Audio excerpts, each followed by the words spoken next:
Hello and welcome to this episode of Ask Raghav. I hope you are all very good.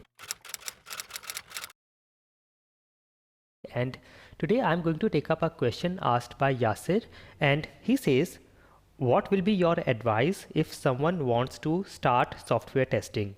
Yasser, thank you for your question. And if you want to start, or if you are starting on software testing, I'm assuming that you are starting in some organization. So the best thing to do is learn as much as you can on your project as you are starting. So whatever tasks, assignments, projects you get, learn as much as you can on the job for the first few years. That is the only best thing that you can do, is get as much knowledge as you can get on your job. And then I will suggest that you do these three things. The first one I have already told, that learn as much as you can at your job.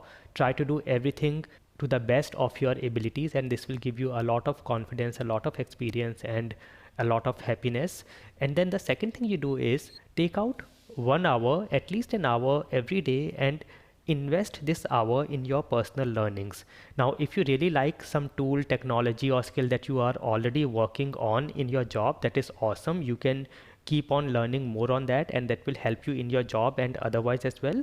And then if you want to learn something different from your job or something different in your field, that is also great option to keep on increasing your skill set, and that will also give you more options in the future. And the third thing I will say is always implement your learning. If you just learn something and then keep it aside, it may not be very useful, but if you can implement your learning and create something out of it, that will become very much permanent, and that will help you a lot. So implementation of your learning is very, very important, and these are the three tips I will give you. And if you want your question to be featured in the next episode of Ask Raghav, you can write down in the comment section below, and I will take it up in the next episodes. Stay happy and never stop learning.